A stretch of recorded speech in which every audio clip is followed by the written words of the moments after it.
आप सभी का अभिवादन। स्नातकोत्तर उत्तरार्ध प्रथम प्रश्न पत्र में हम काव्य प्रकाश का अध्ययन कर रहे हैं। द्वितीय उल्लास में हम अब वाचक आदि शब्दों के स्वरूप पर जो मम्मट ने विचार किया है उसका अध्ययन कर रहे हैं। तो हमने वाचक शब्द का स्वरूप पिछले वीडियो में पढ़ा और वहाँ पर हमने संकेतित चतुर्भेदो जात्यादि जाति रेव वा, जाति आदि में संकेत ग्रहण अथवा जाति में ही संकेत ग्रहण होता है यह पढ़ा। और जात्यादि जब हमने कहा या जाति में भी संकेत ग्रहण की यदि बात की तो वहाँ पर हमने जो साक्षात संकेतित अर्थ को ग्रहण करने के लिए अर्थ क्रियाकारिता और प्रवृत्ति निमित्त इन दो तथ्यों को पढ़ा, कारकों को पढ़ा और उसके साथ में हमने पढ़ा उपाधि शब्द को। तो अब यहाँ आगे वृत्ति भाग में मम्मट इस उपाधि पद को ही और स्पष्ट कर रहे हैं, विश्लेषण कर रहे हैं। देखिए क्या कहते हैं। उपाधिश्च द्विविधा, जो उपाधि है वह दो प्रकार की है। वस्तु धर्मो वक्त्री यदृच्छा सन्निवेशितश्च। वस्तु धर्मो, यह उपाधि क्या है? वस्तु का धर्म। एक तो वस्तु का धर्म और दूसरा वक्त्री यदृच्छा, वक्त्री जो बोलने वाला है, वक्ता है, उसकी जो यदृच्छा, यदृच्छा है स्वेच्छा है, उसकी जो इच्छा है उस इच्छा का इच्छा के द्वारा सन्निवेशित, सन्निवेशित उस इच्छा के द्वारा वक्ता की इच्छा के द्वारा स्थापित किया गया। वस्तु धर्म उपाधि दो प्रकार की है। एक तो वस्तु का धर्म और दूसरा वक्ता की यदृच्छा, वक्ता की इच्छा। अर्थात यदि हम किसी वस्तु का हम वर्णन अगर करें या हम उस वस्तु के विषय में जानें तो एक तो हो गया वस्तु का अपना धर्म, अपना स्वभाव, अपनी प्रकृति, और दूसरा उस वस्तु को जो नाम दिया गया है वह वस्तु का नाम। तो वस्तु धर्म और दूसरा वक्ता की इच्छा के द्वारा स्थापित धर्म। अब कहते हैं वस्तु धर्मो अपि द्विविधा, जो वस्तु का धर्म है वह भी दो प्रकार का है। पहला सिद्ध, पहला सिद्ध वस्तु धर्म और साध्यश्च, दूसरा साध्य वस्तु धर्म। सिद्धो अपि द्विविधा, और जो सिद्ध वस्तु धर्म है वह भी पुनः दो प्रकार का होता है। पदार्थस्य प्राण पदो, जो पदार्थ है उस पदार्थ का जो प्राणपद धर्म है वह, अर्थात उसके स्वरूप को अभिव्यक्त करने वाला प्राणपद धर्म, और दूसरा है विशेषाधान हेतुष, विशेषता का आधान करने का कारक धर्म। तो सिद्ध वस्तु धर्म भी दो प्रकार का हो गया। पहला पदार्थ का प्राणपद धर्म जो उसके स्वरूप में, उसकी आकृति प्रकृति में जन्मना समाहित है, और दूसरा है विशेषता का आधान करने का कारक धर्म। यह भी जन्मना ही समाहित है उसके अंदर, लेकिन यह उसमें कुछ विशिष्टता को उत्पन्न करने वाला धर्म है। तो दो प्रकार का हो गया यह भी, एक प्राणप्रद धर्म और दूसरा विशेषता का आधान करने वाला धर्म। तत्र आद्यो जाति ही, इसमें से जो पहला है उसे हम कहेंगे जाति। पदार्थ का जो प्राणपद धर्म है वह प्राणप्रद धर्म जाति के नाम से कहा गया है, जिसे सामान्य भी कहा गया है और जाति भी कहा गया है। उक्तम ही वाक्यपदीय, जैसा कि वाक्यपदी में कहा गया है, न ही गौः स्वरूपेण गौ न अपि अगौः, जो गौ है, गाय है, वह स्वरूपेण गौ न, स्वरूप से गाय नहीं है, न अपि अगौ, और वह स्वरूप से गाय नहीं है ऐसा भी नहीं है। न अगौ, अगौ गाय नहीं है, न अपि ऐसा भी नहीं है, अर्थात वह अपने स्वरूप से गाय है या गाय नहीं है ऐसा नहीं है। अपितु गोत्वाभिसंबंधात्तु गौरिति, गोत्व जाति से संबंधित होने के कारण वह गौ गाय है। अर्थात जो पहला कहा पदार्थ का प्राणप्रद धर्म, जिसे इन्होंने जाति कहा, यह वस्तु के स्वरूप को कहने वाला धर्म है और यह वस्तु के साथ उसके उद्भव काल से ही जुड़ा हुआ होता है। इसके लिए वाक्यपदी में कहा कि आप ये ना सोचें कि दो सींग, दो आंख, एक मुंह, ललरी और क्या कहते हैं पूंछ होने से यह गाय है। वह उसका स्वरूप है, लेकिन इसी से वह गाय नहीं है, और ऐसा होने के कारण वह गाय नहीं है ऐसा भी नहीं है। अपितु हम उसे गाय इसलिए कहते हैं क्योंकि उसमें गोत्व जाति है और जाति का व्यक्ति से समवाय संबंध होता है। स्नातक तृतीय वर्ष में आपने न्याय दर्शन पढ़ा है, उस न्याय दर्शन में आपने समवाय संबंध भी पढ़ा है। एक के होने से दूसरे की सत्ता है और पहले के न होने से दूसरे की सत्ता भी नहीं है, ऐसा संबंध समवाय संबंध कहलाता है। जैसे यहाँ पर कहा व्यक्ति और जाति में समवाय संबंध है। जो व्यक्ति है वह जाति से संबंधित है, जाति उसमें रहती है, लेकिन अगर व्यक्ति नहीं है तो वह जाति भी उसमें नहीं है। यह संबंध समवाय संबंध कहलाता है। जैसे गुण और गुणी का संबंध, जैसे अवयव और अवयवी का संबंध, यह सब समवाय संबंध कहलाते हैं। जैसे घट के दो कपालों में समवाय संबंध, तो यहाँ पर जाति और व्यक्ति इन दोनों में समवाय संबंध है। तो यहाँ गोत्र जाति से संबंधित होने के कारण वह गाय है। गाय अपने स्वरूप से न गौ है न अगौ है। तो यह हो गया पदार्थ का प्राणपद धर्म, जिसे सिद्ध वस्तु धर्म कहा। और दूसरा कहते हैं विशेषाधान हेतुश्च द्वितीयो गुणः शुक्लादिना ही लब्ध सत्ताकम वस्तु विशिष्यते। दूसरा है विशेषता का आधान करने का कारक, यह है गुण। जैसे कि शुक्ल आदि लब्ध सत्ताकम, सत्ता को प्राप्त हो जाने पर अर्थात अस्तित्व में आ जाने पर जो वस्तु में विशिष्टता को उत्पन्न करता है वह सिद्ध वस्तु धर्म, विशेषता का आधान करने वाला गुण कहलाता है। फिर कहा साध्य, ये सिद्ध वस्तु धर्म कहे दो, अब कहते हैं साध्य वस्तु धर्म को। तो साध्य वस्तु धर्म है पूर्वापरीभूत अवयवः क्रिया रूपः। यह साध्य वस्तु धर्म है जो कि क्रिया है, क्रिया रूप है, और इसमें पूर्वापरीभूत अवयव होते हैं। अर्थात एक क्रिया हो चुकी है, दूसरी हो रही है, तीसरी क्रिया होने वाली है। तो इस तरह से क्रमशः क्रिया होती है और वह वस्तु के स्वरूप को अभिव्यक्त करती है या वस्तु या पदार्थ को अभिव्यक्त करती है। तो यह क्रिया रूप वस्तु धर्म है, जिसे इन्होंने साध्य वस्तु धर्म से कहा है। और फिर कहा, देखिए सबसे पहले कहा उपाधि दो प्रकार की है, फिर उसमें सिद्ध वस्तु धर्म दो प्रकार का बताया, फिर दूसरा साध्य वस्तु धर्म है, और फिर सबसे पहली पंक्ति में कहा था वक्त्री यदृच्छा, उसी को अब यहाँ कहते हैं डित्थादि शब्दानाम अंत्य बुद्धिर निर्ग्राह्यम संघृत क्रमम स्वरूपम वक्त्रा यदृच्छया डित्थादिषु अर्थेषु उपाधित्वेन सन्निवेश्यत इति सोयम संज्ञारूपो यदृच्छात्मक इति। डित्थ आदि शब्दानाम, डित्थ आदि, डित्थ नाम है, जैसे देवदत्त। संस्कृत में जब हम कोई भी दर्शन या शास्त्रीय ग्रंथ पढ़ते हैं तो वहाँ पर यदृच्छा नाम आदि की जब बात होती है तो प्रायः जिन नामों का ग्रहण किया जाता है उनमें या तो देवदत्त होता है या डित्थ, डवित्थ आदि इस तरह से कहा जाता है। तो किसी व्यक्ति ने किसी का नाम जैसे डित्थ रख दिया है, उसी को कहते हैं डित्थादि शब्दानाम। डित्थ आदि शब्दों का अंत्य बुद्धिर्निर्ग्राह्यम, अंत्य बुद्धि से, ये अंत्य बुद्धि क्या है इसे भी अभी हम समझेंगे। तो अंत्य बुद्धि जिसमें ड, फिर उसके बाद इकार, फिर उसके बाद तकार, फिर थकार, फिर उसके बाद अकार, इस तरह से वर्णों का क्रमशः उच्चारण होता है।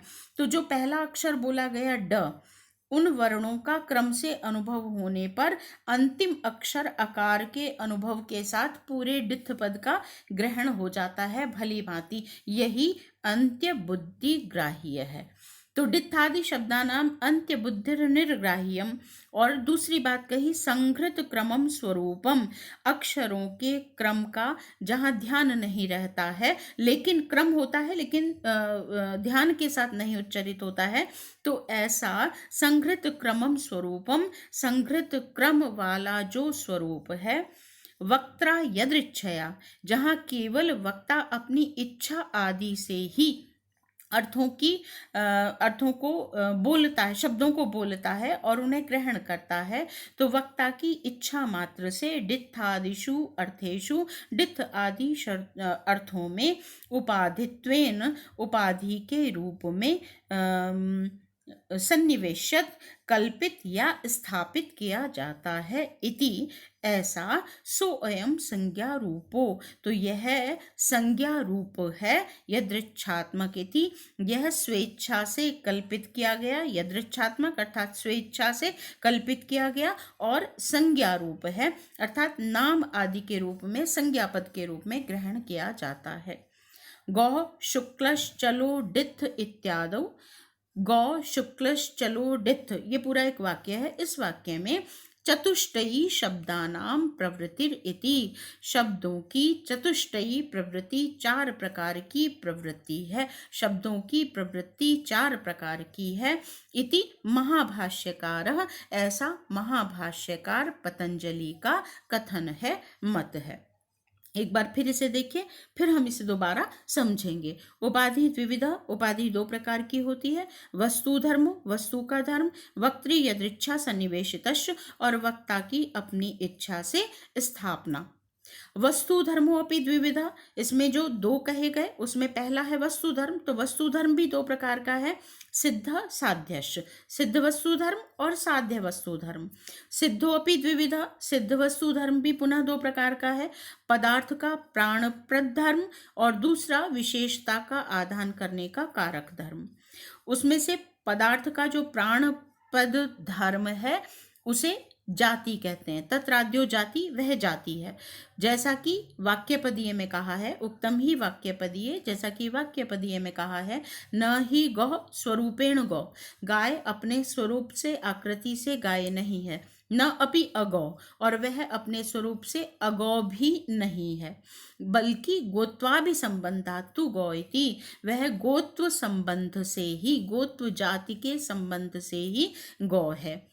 द्वितीय गुण, सिद्ध वस्तु धर्म में विशेषता का आदान करने वाला कारक रूप जो दूसरा धर्म है वह है गुण, गुण।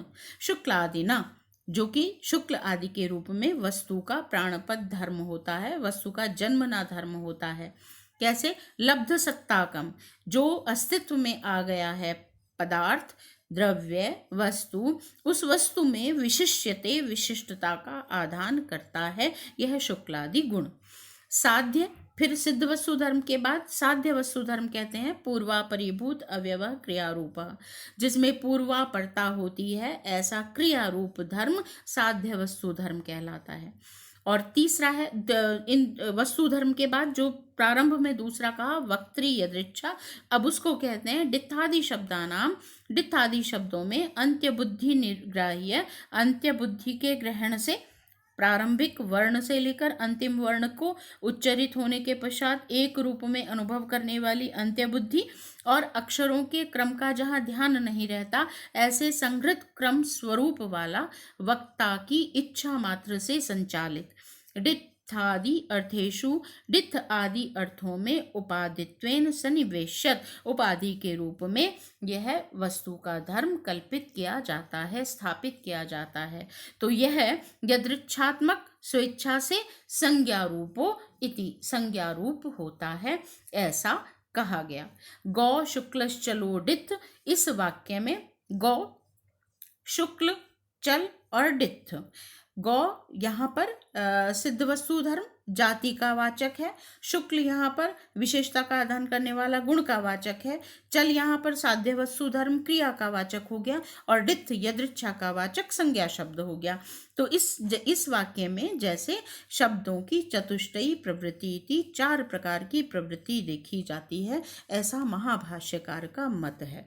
अब यह उपाधि है, इस उपाधि का कैसे विभाजन है जो उन्होंने वृत्ति में कहा है, उसी को हम यहाँ चार्ट के माध्यम से समझ सकते हैं। उपाधि है, उस उपाधि के दो भाग किए, पहला वस्तु धर्म और दूसरा यदृच्छा। एक तो वस्तु का अपना जो स्वरूप है, जो उसकी आकृति है, वह जो उसमें समाहित है जन्म से ही, सत्ता में आने से ही, अस्तित्व में आने से ही उसके अंदर समाहित है, वह वस्तु धर्म। और दूसरा है यदृच्छा, जो हमने उसका नाम दिया वह। तो यह है यदृच्छा, है संज्ञा, जिसे इन्होंने डित्थ आदि 3 पंक्तियों के माध्यम से कहा। फिर सिद्ध वस्तु धर्म, जो वस्तु धर्म है उसके पुनः 2 भाग किए, एक सिद्ध वस्तु धर्म और दूसरा साध्य वस्तु धर्म। जो सिद्ध वस्तु धर्म है वह पुनः 2 प्रकार का हो गया। एक तो जाति, जो उसके स्वरूप का निर्धारण करता है, जो कहा कि गौ इसलिए गौ है क्योंकि उसमें गोत्व जाति है, तो गोत्व जाति से गौ का निर्धारण हो रहा है, इसलिए वह सिद्ध वस्तु धर्म है, जन्मना उसके साथ समाहित है, यह जाति है। और दूसरा है, जैसे हम कहते हैं शुक्ल गौ, कृष्ण गौ, तो यह जो जब हमने गौ कहा तो अश्व, हस्ती आदि जो अन्य पशु हैं उनसे हमने गाय को पृथक किया गोत्व जाति से। और फिर गुण आता है जो सजातियों में, सजातीय समूह में से भी एक वर्ग विशेष को पृथक करने वाला है। क्या कहते हैं, एक वर्ग विशेष को समूह विशेष में विशेषता का आदान करते हुए उसे एक स्वरूप प्रदान करने वाला है, तो वह कहलाता है गुण। इसलिए इसे कहा यह सिद्ध वस्तु धर्म विशेषाधान का हेतु है, और पहला जो है वह जाति है, पदार्थ का प्राणप्रद धर्म। ठीक है, तो ये पूरा चार्ट है जिसके माध्यम से हम इस उपाधि को समझ सकते हैं। अब एक बार यहाँ पर हम इन शब्दों को फिर एक बार अच्छे से देख लेते हैं। प्राणपद धर्म, जिसके लिए हम व्यवहार, जिसे हम कह सकते हैं व्यवहार का निर्वाहक, अर्थात उसके स्वरूप का आदान करने वाला, जिससे व्यवहार होता है, जिससे हम जानते हैं कि यह है, और उसका निर्वाह जिस स्वरूप के आधार पर होता है वह वस्तु का प्राणप्रद धर्म, और इसे कहा गया जाति अथवा सामान्य। दूसरा है विशेषाधान हेतुष, विशेषता का आधान करने वाला कारक तत्व। जैसा अभी मैंने आपको बताया, जब हम जाति की बात करते हैं तो अश्व, हाथी, अज, अजा और गौ, इन सब में से जब हमने गौ कहा तो गोत्व जाति से संबंध रखने वाला जो भी वस्तु है, जो भी पदार्थ है, वह अपने समूह में से पृथक हो गया, यह जाति है। और जब हमने कहा शुक्ल गौ, कृष्ण गौ, तो संपूर्ण गोत्व जाति से संबंधित जितने पदार्थ थे उनमें से कुछ पृथक हो गए, क्योंकि उनमें विशिष्टता का आदान हो गया। शुक्ल गौ, केवल सफेद गायों की बात कर रहे हैं, तो यह सजातीय समूह में से भी एक में विशिष्टता को उत्पन्न करने वाला वस्तु का प्राणप्रद धर्म हो गया। वस्तु का ऐसा धर्म जो सिद्ध है, प्रयोग से पूर्व ही या पदार्थ के प्रयोग से पूर्व ही उसमें विद्यमान है, या अस्तित्व में आने के साथ ही उसमें विद्यमान रहने वाला होता है, और यह है गुण, इसे कहते हैं गुण। फिर पद आया यदृच्छा के संदर्भ में, अंत्य बुद्धिर निर्ग्राह्य। पहला वर्ण डकार, ड बोला, और क्रमशः उच्चरित होते हुए अंतिम वर्ण अकार तक आए। तो ड से लेकर अ तक के समस्त वर्णों के उच्चारण के बाद एक पद के रूप में जो उसे हम अनुभव करते हैं, यह भली भांति बुद्धि द्वारा ग्रहण करना, यही अंत्य बुद्धि निर्ग्राह्य पद का तात्पर्य है, जो यहाँ इन्होंने वृत्ति भाग में प्रयोग किया है।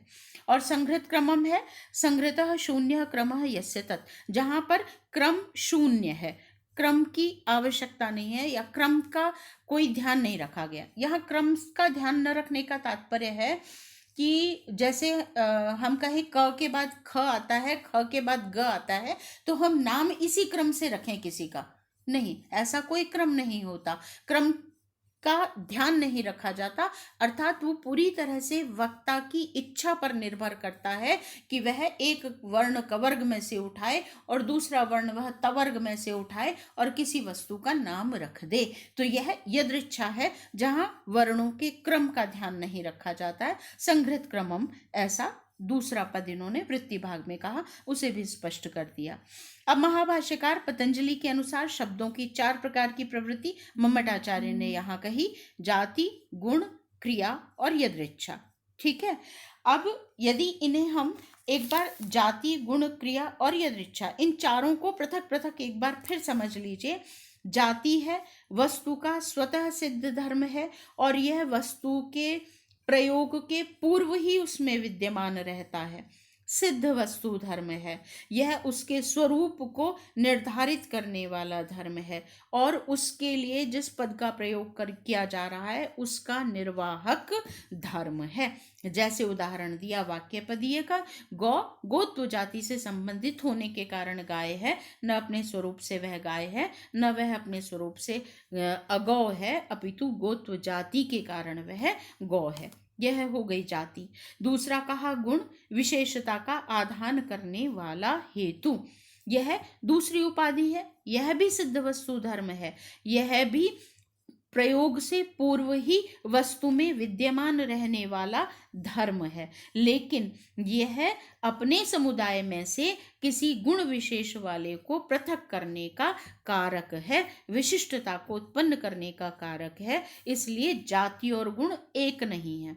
स्पष्ट हो जाए, सिद्ध वस्तु धर्म है दोनों ही स्वरूप का कथन करते हैं, लेकिन जो गुण है और जाति है उन दोनों में अंतर है। जाति से उसका निर्धारण होता है, यह मनुष्य है क्योंकि इसमें मनुष्यत्व जाति है, लेकिन उन मनुष्यों में से भी या उन गायों में से भी सफेद गाय की जब हम बात करते हैं तो यह और अधिक विशेषता को बताने वाला, तो यह गुण का वाचक हो गया। इसलिए जाति और गुण दोनों अलग हैं। अगर हम जाति और गुण को एक मानने लगेंगे तो कमल और सुगंध दोनों का अर्थ एक ही हो जाएगा, लेकिन दोनों पृथक पृथक शब्द हैं, पृथक पृथक उनके अर्थ हैं। कमल इसलिए कमल है क्योंकि वह कमलत्व से संबंधित है और सौरभ उसका गुण है, इसलिए दोनों पृथक पृथक हैं। तीसरा है क्रिया, यह पूर्वापरिभूत अवयव है। कार्य साध्यावस्था धर्म है, ये सिद्ध होता है जो उसमें पूर्ण हो चुका है, विद्यमान है। साध्य जिसे क्रिया के माध्यम से उत्पन्न किया जा रहा है वह साध्य वस्तु धर्म है। एक क्रिया हो रही है, पहली हो चुकी है, दूसरी हो रही है, तीसरी चौथी आगे होने वाली है। जैसे चावल से भात पकाने की क्रिया, चावल को धोया, आंच पर चढ़ाया, उबाला, पानी निकाला और फिर उसे निकालकर पात्र में रख दिया, अब वह ओदन हो गया, वह भात हो गया।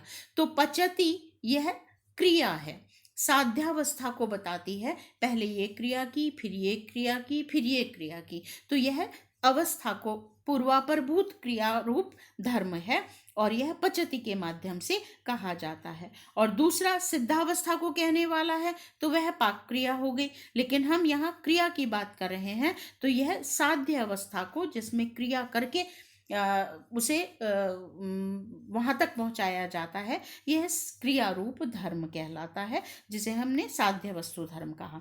और चौथा है यदृच्छा, किसी का नाम हम अपनी इच्छा से कल्पना करके रख लें तो वह वक्ता की इच्छा पर निर्भर करता है कि वह उसके लिए किस नाम को रखेगा, किस पद का प्रयोग करेगा, यह यदृच्छा कहलाएगी। ठीक है, तो यहाँ पर उदाहरण दिया, सफेद गाय, डित्थ नामक सफेद गाय चल रही है। इसमें चारों उदाहरण आ गए, जैसा मैंने अभी आपको पहले बताया था।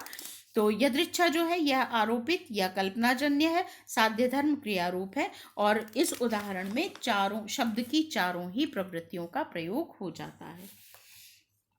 आगे कहते हैं मम्मट, परमाणवादी नाम तो गुण मध्य पाठात पारिभाषिकम गुणत्वम।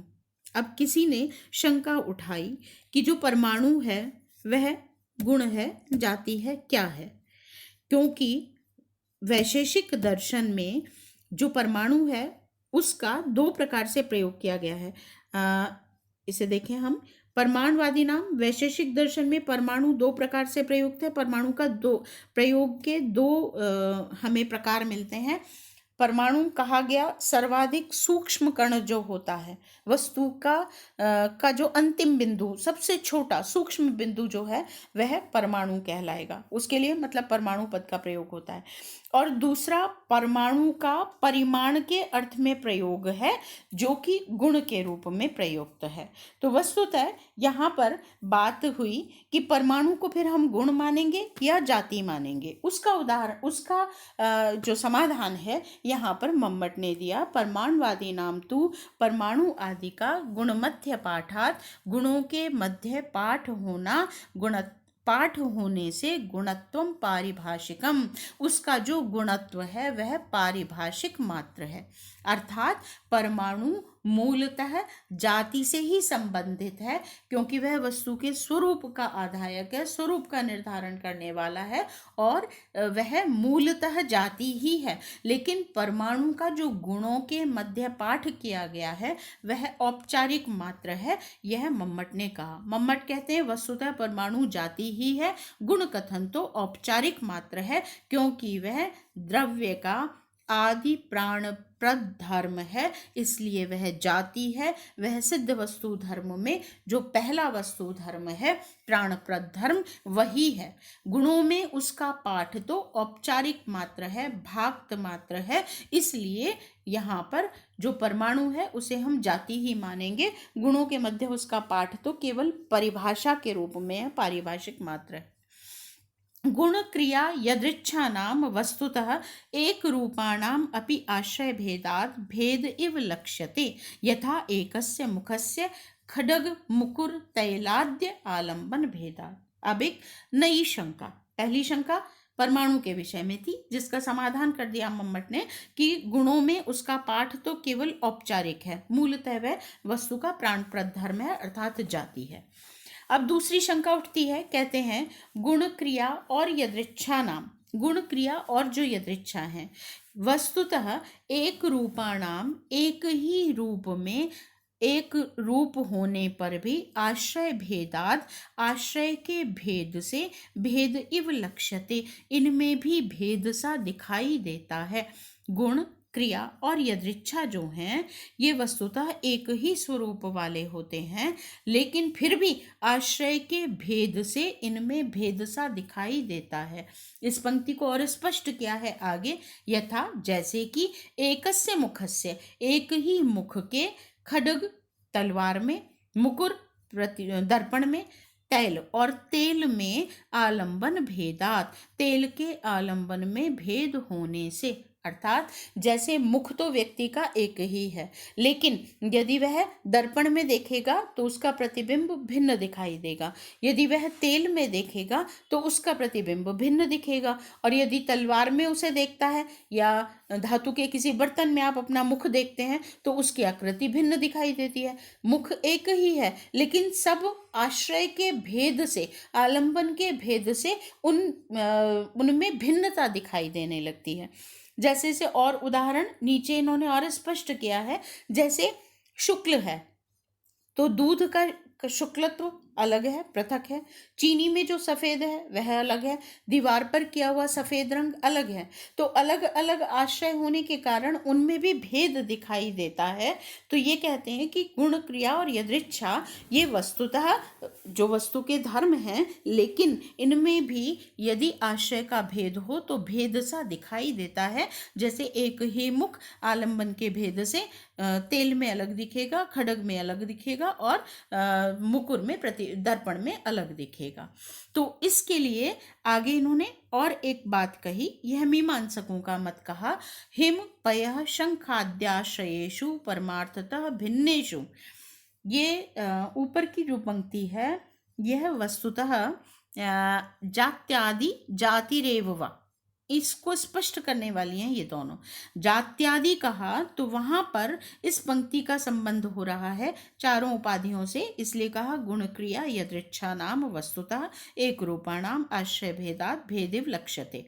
तो ये कहते हैं मम्मट कि जो चारों उपाधियों को मानते हैं उनका ये मानना है कि मुख एक ही है, लेकिन आलंबन भेद से उनमें भिन्नता दिखाई देती है, लेकिन परमार्थतः भिन्नता होती नहीं है, इसलिए इस विषय में शंका की कोई आवश्यकता नहीं है। लेकिन जो दूसरा मत है जातिर एव वा, केवल जाति में ही संकेत ग्रहण मानना चाहिए, उस मत को यहाँ स्पष्ट किया गया है। ये मीमांसकों का मत है, और मीमांसक कहते हैं हिम पयः शंखादि आश्रयेषु। हिम बर्फ, पयः दूध, शंख आदि आश्रयों में परमार्थतः भिन्नेषु पृथक पृथक दिखने वाला, वस्तुतः भिन्न भिन्न दिखने वाले शुक्लादिषु शुक्ल आदि वर्णों में यद वशेन शुक्ल शुक्ल, जिस वश से, जिस कारण से शुक्ल शुक्ल है, इत्यादय अभिन्नाभिधान प्रत्ययोत्पत्तिस्तच्छुक्लत्वादि सामान्यम। भिन्न भिन्न आश्रयों का भिन्न भिन्न अभिधानों के होने पर भी, भिन्न भिन्न प्रत्यय होने पर भी जो उनमें एक रूपता दिखती है, शुक्लत्वादि दिखता है। शुक्ल सब अलग अलग आश्रयों के शुक्ल पृथक पृथक होने पर भी सभी शुक्ल हैं, तो वस्तुतः उसका कारण है शुक्लत्वादि सामान्यम, क्योंकि उन सब में शुक्लत्व जाति का संबंध है। अर्थात हिम में शुक्ल पृथक है, दूध में शुक्ल पृथक है, दीवार पर शुक्ल पृथक है, शंख में शुक्ल पृथक है, लेकिन फिर भी वो सब शुक्ल हैं। क्यों? क्योंकि उनके अंदर शुक्लत्व जाति है। अर्थात मीमांसक ये मानता है कि गुण, जाति, क्रिया, यदृच्छा ये चारों नहीं हैं, केवल मात्र जाति ही संकेत ग्रहण का आधार है। सब में हम शुक्ल इसलिए मानते हैं क्योंकि उनका भी शुक्लत्व जाति से संबंध है। इसलिए अंततः जो ग्राह्य है संकेत ग्रहण में वह केवल जाति है। जात्यादि जातिर एव वा, केवल जाति ही संकेत ग्रह का कारक है। ये यहाँ इस मीमांसक मत से कहा गया। गुड़ तंडुल आदि पाकादिषु एवमेव पाकत्वादि, जैसे गुड़ तंडुल आदि में पाक आदि की क्रिया पृथक पृथक होगी। गुड़ बनाने की प्रक्रिया अलग है, तंडुल बनाने की प्रक्रिया अलग है, लेकिन वे सब पाक क्रिया से ही कहे जाते हैं। आप रोटी पृथक तरीके से बनाते हैं, सब्जी पृथक तरीके से बनाते हैं, लेकिन दोनों ही पकाते हैं, तो पाक क्रिया एक ही है, प्रक्रिया अलग अलग है, लेकिन फिर भी दोनों को पाक क्रिया से ही कहते हैं। पाक कहते हैं, पचती कहते हैं कि पका रहा है, पचती। तो क्रिया अलग अलग है, लेकिन फिर भी एक ही कहा जा रहा है। क्यों? क्योंकि उसमें पाकत्व जाति है। ये मीमांसकों का मत है। स्पष्ट कर लीजिए, मीमांसक ये मानते हैं कि संकेत ग्रहण केवल जाति में होना चाहिए, और इसीलिए उन्होंने ये उदाहरण दिए कि जैसे गुण पृथक पृथक हैं लेकिन फिर भी एक ही माने जाते हैं। क्यों? क्योंकि उसमें वो जाति रहती है, शुक्लत्व जाति एक ही है, इसलिए पृथक पृथक शुक्ल होने पर भी एक जैसे प्रतीत हो रहे हैं। अलग अलग पचाने की प्रक्रिया होने पर भी पचती एक ही क्रिया से कहा जा रहा है, क्योंकि उसमें पाकत्व जाति एक ही है।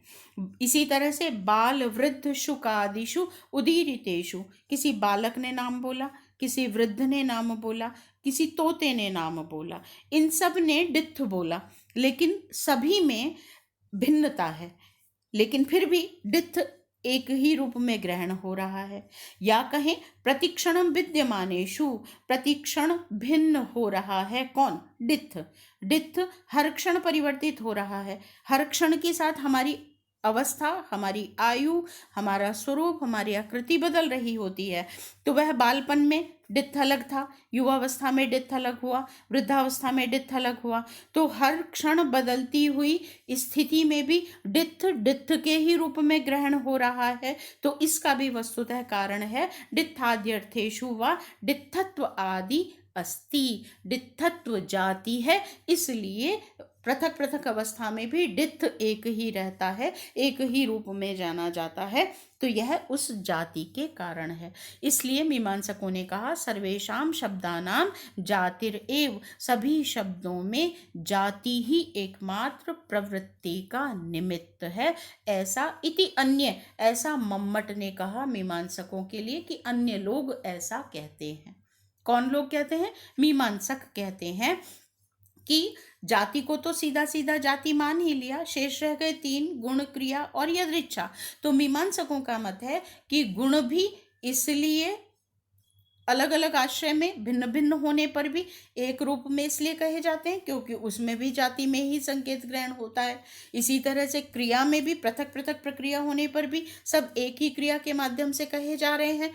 क्यों? क्योंकि उसमें भी जाति में संकेत ग्रहण हो रहा है। और इसी तरह से यदृच्छा में भी पृथक पृथक परिवर्तित होते हुए व्यक्ति के लिए भी एक ही संज्ञा का प्रयोग हो रहा है, तो उसमें भी डित्थत्व जाति है। इस कारण हम उस अर्थ को बदलते हुए होने पर भी ग्रहण कर रहे हैं, तो संकेत ग्रह का एकमात्र कारण जाति ही है, ऐसा मीमांसकों का मत है। और आचार्य मम्मट ने इसके लिए अन्य पद का प्रयोग किया है।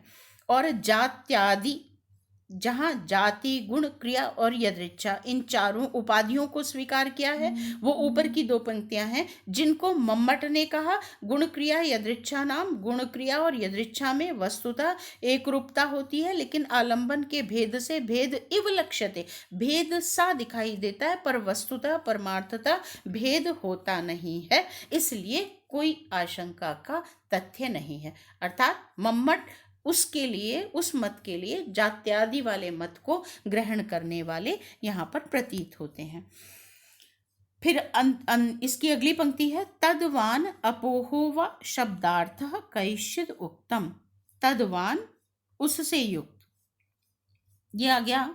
तद्वान का मतलब हो गया जाति विशिष्ट व्यक्ति। ये प्राचीन नैयायिकों का मत है। वो ये कहते हैं कि जाति से संबंधित व्यक्ति में संकेत ग्रहण होता है।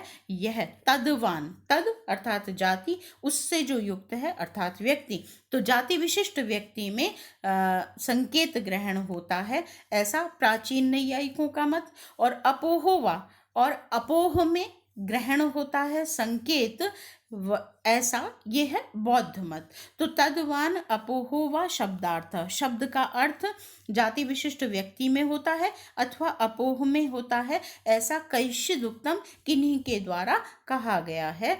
किंतु ग्रंथ गौरव भयात, ग्रंथ के बहुत अधिक विस्तृत हो जाने के भय से प्रकृत अनुपयोगाच, और प्रकृत प्रसंग में, प्रस्तुत प्रसंग में उसके अनुपयोगी होने के कारण न दर्शितम, हम नहीं दिखा रहे हैं। आचार्य मम्मट कहते हैं कि मैं उसे स्पष्ट नहीं कर रहा हूँ। ऐसा क्यों कहा आचार्य मम्मट ने? क्योंकि पहला प्रश्न आया था संकेत कहाँ ग्रहण होता है। पिछले वीडियो की सबसे पहली जो पंक्ति थी, उस पंक्ति को अगर आप देखें तो संकेत ग्रहण कहाँ होता है, वहाँ हमने ये सवाल पूछा था, संकेत ग्रहण कहाँ होता है और पदार्थ क्या है। साक्षात संकेतितम यो अर्थम अभिधत्ते सवाचकः, जहाँ साक्षात संकेतित अर्थ को ग्रहण किया जाता है वह वाचक होता है। और फिर उसके प्रसंग में आया संकेतित चतुर्भेदो जात्यादि जातिरेव वा।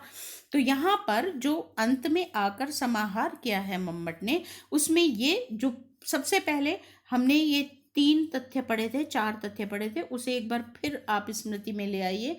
मीमांसक जाति में संकेत ग्रहण मानते हैं, जो अंतिम 4 पंक्तियां थी हिम पयः शंखादि भेदेशु, कि वहाँ पर गुण में और पाक आदि क्रिया में और डित्थ आदि में, सब में जाति में संकेत ग्रहण होता है। यह मीमांसकों का मत है। अर्थात उनके अनुसार संकेत ग्रहण होगा जाति में, पदार्थ होगा जाति में।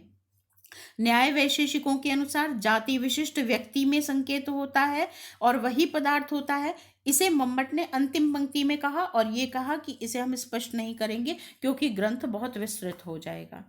नव्य न्याय कहता है व्यक्ति ही पदार्थ है, अर्थात संकेत होगा व्यक्ति में। इसके लिए इससे पहले वाला वीडियो जो था उसे आप फिर देखिएगा, वहां हमने व्यक्ति में संकेत ग्रहण होने पर दोष माना था। पहला अनंत्य दोष, दूसरा व्यभिचार दोष और तीसरा माना था विषय विभाग का प्राप्त न होना। उसका निराकरण कर दिया, उसको निरस्त कर दिया मम्मट ने उन वाली पंक्तियों में, पिछले वीडियो में। मैंने इसीलिए आपको उस वीडियो के बाद कहा था इसे स्मृति में रखिएगा, ध्यान से समझिएगा, क्योंकि अगला वीडियो इसी से संबंधित है।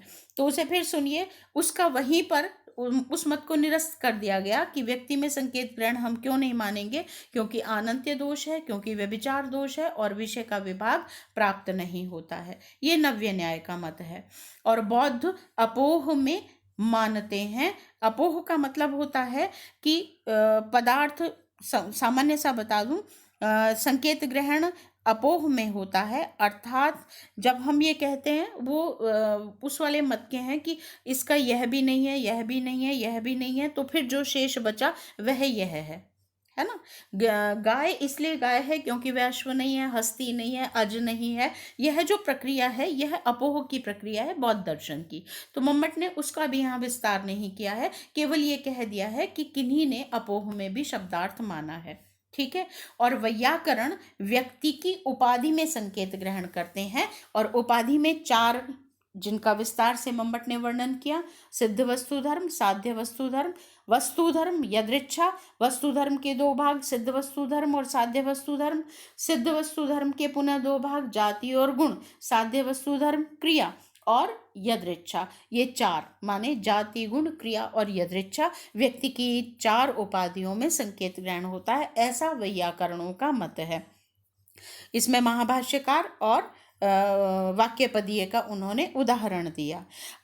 अंतिम उस पर आते हैं हम कि आचार्य मम्मट को इनमें से क्या मत अभिप्रेत है। तो उसके लिए आप अपनी पुस्तकें देखिएगा, और उस पुस्तक में आपको दिए हुए हैं कुछ बिंदु जिनके आधार पर यह तय पाया गया कि व्यक्ति की चार उपाधियों में संकेत ग्रहण होता है, यही मम्मट को अभिप्रेत है। क्योंकि केवल जाति वाले मत के लिए उन्होंने कैश्चिदुक्तः पद का प्रयोग किया, अर्थात अन्य पद का प्रयोग किया, अर्थात वह मत अन्यों का है, आचार्य मम्मट का नहीं है। प्लस इसके अतिरिक्त अपोह और नव्य न्याय वाला मत भी कैश्चिदुक्तम वाले रूप में कहा गया, किन्हीं ने कहा, अर्थात वह मम्मट का मत नहीं है। और मम्मट ने बुधई वैयाकरणई ये पहले ही कहा है, और भी अनेक स्थानों पर उन्होंने वैयाकरणों के ही मत को स्वीकार किया है। इसलिए जो वैयाकरणों ने उपाधि में संकेत ग्रहण माना है, मम्मट को वही मत अभिप्रेत है। इसलिए जात्यादि जातिरेव वा में जात्यादि जो पद है वही मम्मट का अपना मत है। संकेतितश् चतुर्भेदो जात्यादि जातिरेव वा। तो संकेतित के साक्षात संकेतित अर्थ चार में ग्रहण होता है: जाति, गुण, क्रिया और यदृच्छा। और उनसे जो अर्थ होता है वह वाच्यार्थ है, और उनका जो वाचक है वह वाचक शब्द है। यह वाचक शब्द और अर्थ को स्पष्ट कर दिया गया आचार्य मम्मट के द्वारा। और यहाँ पर वाचक का समापन हो जाता है, और इसके बाद लक्षणा आ जाती है, या जिसे हम कहें लाक्षणिक शब्द आ जाता है। तो वाच्यार्थ यहाँ पर समाप्त हुआ, वाचक शब्द। अगले वीडियो में हम लक्षणा को पढ़ेंगे, लक्ष्यार्थ को पढ़ेंगे। आज के लिए इतना ही, धन्यवाद।